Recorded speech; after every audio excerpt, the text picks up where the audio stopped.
stations, emergency stations. Submarine has collided. Good, keep 60 metres. Within minutes of being on board, the Sea Riders called their first emergency. 4,200 tons of submarine, Super B, has just collided with an unknown object. Commander John Humphreys and his crew have to take immediate action. The first emergency in 5 days of emergencies. No, do not pump. Use the speed. Right, the unreality of such exercises, as the hours fly by, become blurred. There is just no time to think about what's real and unreal. This is a game. It's training. It's simulation.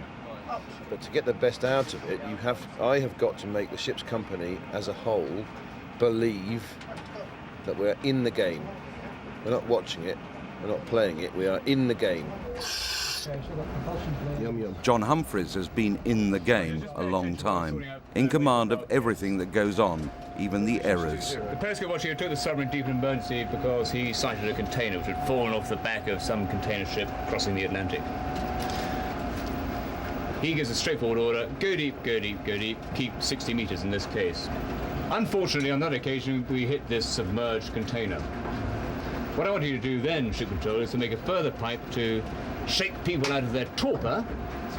And that is emergency stations, carry out phase 1 damage checks, report to DCHQ, accompanied by the general alarm. Open bulkhead doors, report to DCHQ. Whatever it says in the EOP, do not make that pipe. The submarine has collided. We've gone deep in emergency. We've been hit by something with a loud bang. Of course we've collided. There's no need to state the obvious. This is not Jack and Ori. Okay? Sir. Okay. Good drill. You enjoyed that, did you? That's because you've been doing it too long and you were very sad. Indeed. Let's give it a flat now. Long. That's hot. Emergency systems, all of them are tested. Take off first. In this case, the original collision has led to a fire. It has to be dealt with quickly. Above all, submariners fear fires. Is it quite rough, is it? P.O. Reggie Perrin's liking for amateur dramatics, when on leave, adds authenticity. Oh. Sit down. Sit down. All right, all right, all right. All right. Yeah. Ooh. Your medical party. I'm all right, I'm all right. You're all right. You sit down. Oh, I'll be okay. Just get straight. Get a medical party. Unfortunately, the ball coalesced, so I need to destroy. I'm okay, I'm okay. You're not. What's happening? Get his sort of. Let's get him out of there, flame brown.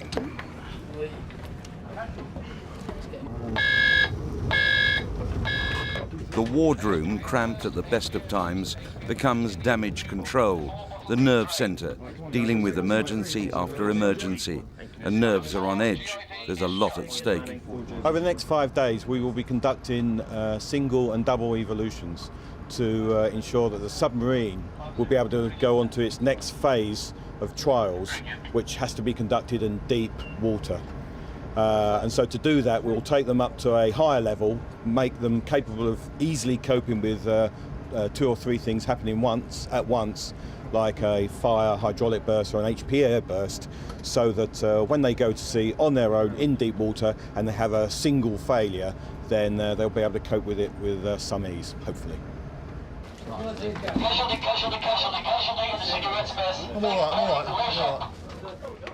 Reggie Perrin's heat exhaustion is a performance worthy of an Oscar, but so real are the tests that for a short while no one was sure it was an act. Yeah, got charge of his head. Oh, quick, get his stuff off. Hurry up, get his boots off, somebody. Enter Plymouth pal Doc McGonagall to deal with him as he would any crewman. Emergency, action and backup. It's all watched. You take his head. I'm all right now. I'm all right now. At stake at the end is an assessment by our team as to whether the submarine is cleared or not cleared to go to sea. If we do not believe she's ready to go into deep water on her own, then we will not clear her. Okay, so let's send in a couple of tag teams and investigate. The end of the examination is a very long 4 days away. Super B and her crew are, so far, doing well, but it's going to get tougher, a lot tougher. The Sea Riders are not just there to criticise, but advise as well. But their advice has to be noted. First thing you need to do is tell him whether the berth is isolated. Okay, so they're over-isolated. We'll take that over-isolation off. Yes. And you're laughing. One man who's not laughing is Star Perrin. He's so well into his part as a heat-exhausted crewman that he's beginning to believe it himself. Some of those around him aren't sure either. Yeah, your pulse is coming down now. You're looking better. You like to sit up? I can try. Yeah. So you can sit up then. How you feel? That's it, mate. Those in damage control are wondering what more can be thrown at them. Already a collision, a fire, an injury and a high-pressure air burst. It seems that the Sea Riders have singled out Superb for special attention. But the boat is riding it all and the crew are gaining control. HPA bus was initially over-isolated. We walked back from this now and 3JV is been reopened. You have to hold it off, 'cause I'm shaking. Gaining control over Reggie's acting is the doc, who recommends bed rest for his patient, to the relief of everyone. He's coming round, he's not been unconscious, and he's going to be fine. All right. Where would you put him? Somewhere cool, is it? In his bed. In his bunk. Or in your own bunk. Well, in his bed. But not with you. No. No, because that gets frowned upon in the Navy. DCHQ. Things at the moment are starting to get back in control. Superb has just shaved it over CSST, but it is only round one. How long would you recommend that he stays out of the watch spell? Until we're happy that he's fully recovered. And he's happy that he's fully recovered as well. Well done. HPA system is in a normal seagoing lineup. You have the HPA system. I have the HPS system. An HP airburst is a nothing event to us guys, all right? And that was a nothing event. It got over-isolated. So be it, all right? If it gets over-isolated, it's our job to recognise it and get it corrected back to the minimal isolation, which is exactly what you did. That was well controlled, guys. Right, it's a piece of piss, isn't it? I was told to act out the fact that I had heat exhaustion and collapse. So I quickly asked the guy what heat exhaustion does to someone, so I've never had it before. So he had about 30 seconds to tell me as I was walking back towards the mess. And I think I got it too right, because they actually thought that I'd actually really had collapse of heat exhaustion. And also I think Phil, the PO doc, he was a bit confused as well at the time. You've been in that woolly bag for a while? I don't know, I can't remember. But they looked after me all right, didn't they? Did you see? And ever since then I have been ribbed about it. Just need to get some water. Every crewman has to join in the game. G'day, Ship Patrol speaking. We're about to start Planesman training for this afternoon, and this afternoon's driver is PO writer Asprey. Coxswain Paul Kennel from Gosport hands over to Keith Asprey from Plymouth. He will be driving the boat while all around him is madness and mayhem. Driving the boat under normal circumstances isn't a problem. Today we were Planesman training, and what happens is that they give you different scenarios. If you're after planes are jammed to dive or rise, then you have to follow a particular procedure to get the submarine into a safe position. He has little time to think about his home life with wife Sherry back in Plymouth. She has other, more mundane worries about his driving skills.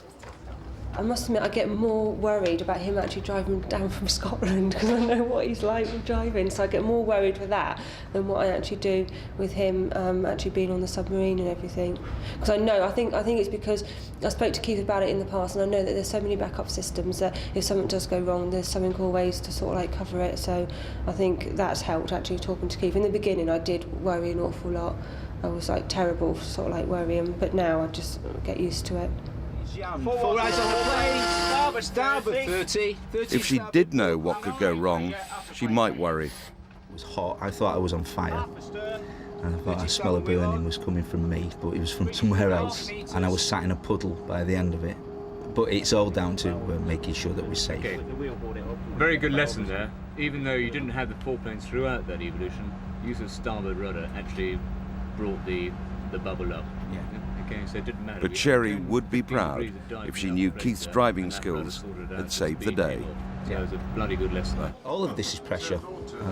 The fact that when we're actually off watch, as you know, we're on a 6 on 6 off cycle, When we're off watch, we're up fighting fires even when we're not on watch. So we're up out of bed, and then we're into these woolly bags and fighting fires and so on again.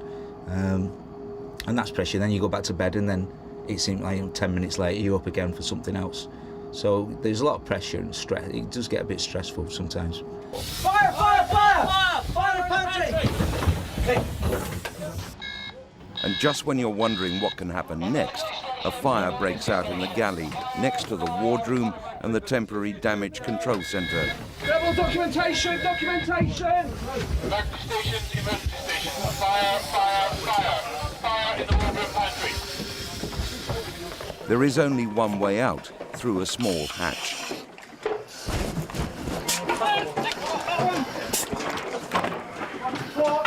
One down, sir. For a time, the sub's damage control centre is out of action. Every crewman is multi-skilled. Keith Asprey is no longer a sub driver. He's now a firefighter. Get Drager! The dock is traffic control.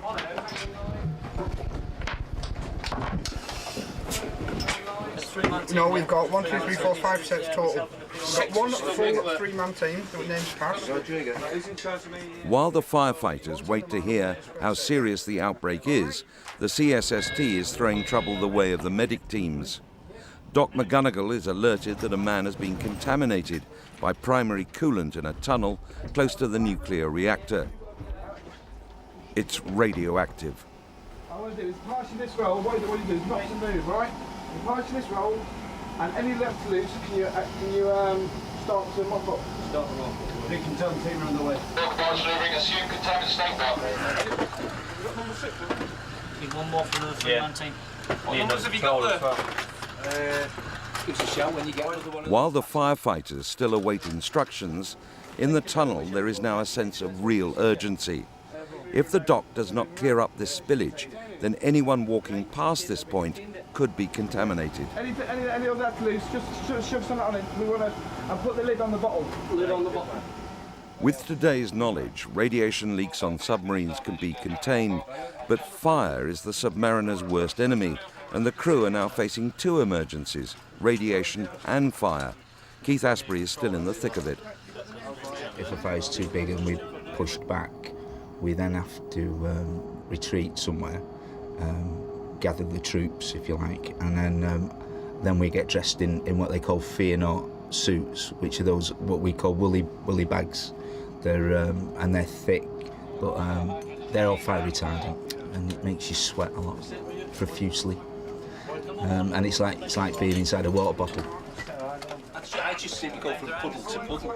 I left the puddle in the control room. I'm sat in another one now. Stand the bottle up. Containment of the radioactive liquid is the utmost priority. A leakage could find its way into the submarine's ventilation system and within a short time contaminate everyone on board. See those heads? Yeah. And we'll decontaminate from there. Okay. It was a simulation of the dropping of a sample of primary coolant out of a bottle that had been taken for analysis that we do on a daily basis. It was using water as it was a simulation, and it was to check our response to that happening.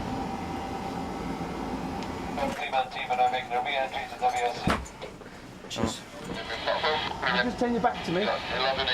When you're hundreds of meters beneath the sea and something like this happens, there's no help you can readily call on. You have to help yourselves. Dealing with an emergency is teamwork, and the crew of HMS Superb, faced with everything CSST can devise for them, is becoming a team. Do you want to tape it up? So I would tape it up, and if it was on his head, we'd put a hood on him as well. There you go.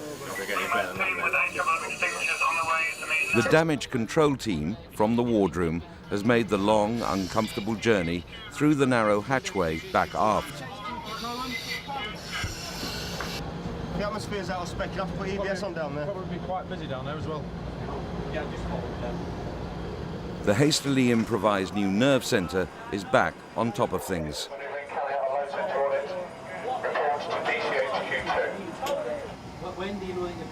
Where a few hours before there was just chaos, there is now a semblance of organised chaos. Permission that the man's ready to be moved to decontam, And we're going to The radiation leak has been contained, but there are still worries.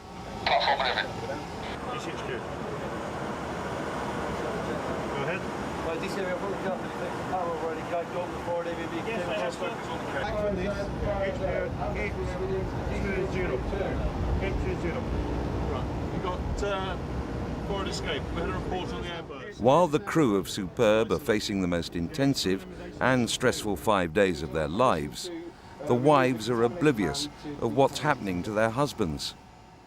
Hi, is that Crown Roofing?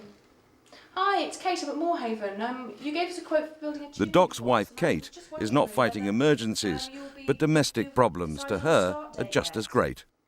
I decided to take some tiles off the wall to do a bit of retiling and found that about an inch and a half of plaster fell off the wall. What did I do about that? Could I replaster it? No. So therefore I had to sort that out. I mean, that's a very mundane and thing that probably anybody could do, but it's not something I'd done before, so I had to then sort that out. We're trying to get building work done on the property and trying to chase builders, sort out problems with the car. I've had an awful lot of problems with the car, and a lot of places, particularly the garages, see a woman dealing with a car problem or builders, and they seem to have a problem with me dealing with things like that. They always assume that it should be a man dealing with it, and therefore I think I have greater problems doing it than perhaps Phil would. Thanks very much. Okay, bye. Yeah, we'll get you there. You'll be put into a big bag. You get undressed. Yeah. You'll then be monitored. You'll go into the shower. Yeah. You'll just wash normally. Yeah. Okay. You'll then be re-monitored. If you're clear, and we'll get you dressed again into your aid, so another clean pair of OBs. Yeah. Maybe. Sometimes dealing with a potential victim of radioactivity is a lot easier than having to deal with being apart from your husband. It gets worse and worse as the time goes on, but there are specific times in the day when you think you're doing something that perhaps Phil's always done when he's here. It's something that he does, and I'm suddenly finding myself doing it and thinking, oh, that's a bit strange. He normally does that. It's just an ongoing feeling that there's somebody not there, there's something missing. It is a part of you that's not there. It's almost, it's not as acute as losing a limb, but I've got nobody to talk to. I'm here on my own. You find you have conversations with the dog, and perhaps times like that where you want to sort out a problem at work, talk it over when you get home. There's nobody there to do that, and that's one of my worst times. 2 extra left by the door. Well, counted them out and then you count them back in. All right. Stand clear, contaminated man coming through. The contaminated man's ordeal is not over. Phil leads him away to the showers for a hose down. Like Kate, the fire team are also having to face their worst time. Their job is to put out the flames in the dark, narrow, smoke-laden confines of the submarine. It's terrifying.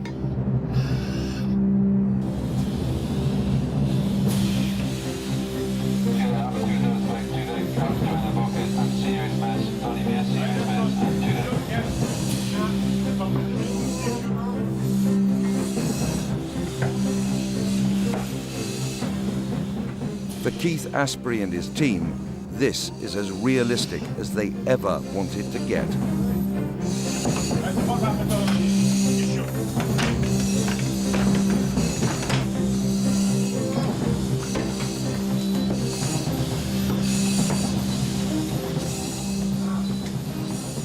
In a real scenario, then it would be scary because, as you see, the lights are off, and if there's a lot of smoke, you're not able to see very far.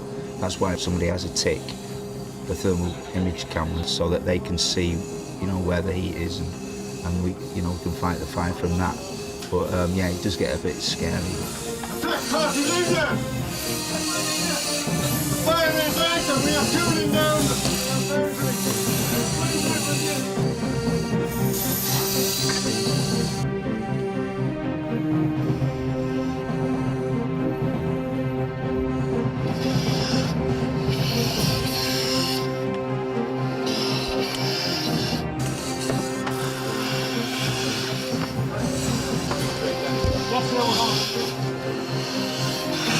Get to the EBS, man, now! Move yourself!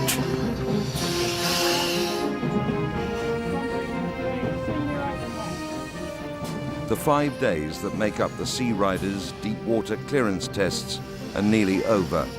The end couldn't come sooner for the crew of Super B. No one is more shattered than Keith Asprey. I am too this, I'm sure. There's younger people on the submarine, I'm sure, be able to cope a little bit better than I did. But the captain was quite concerned the other day that I should be careful with. He doesn't want me having a heart attack going up and down these ladders with these baskets on, so I've got to take it easy.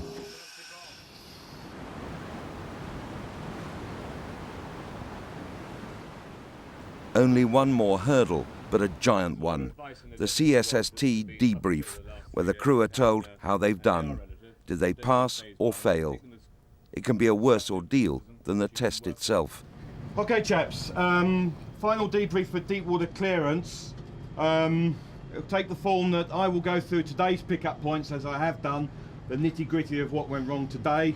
All right, get your books out. It's just as valid to take this one tonight, because the next time you see us will only be a couple of months away on full workup, all right? And so I don't want to see the points I'm about to mention tonight. We had a bit of a problem with the escape hatch in the XO's cabin, all right? The first lieutenant had to make a very urgent and panicky pipe for some bastard to open the escape hatch from down here, all right? It's not on, guys. Had somebody not opened that, all right, we could have had fatalities there. ELSAs. No one evacuating from DCHQ this morning used an ELSA, all right? That's the whole reason for having them, guys, to get out. They're an evacuation piece of equipment, so don't forget that. You've got good potential, guys, all right? You'll next see me in about 2 months' time when I'll come back and give you some more shit, all right? And we'll build that shit up faster and we'll have a lot more fun, okay? I look forward to it.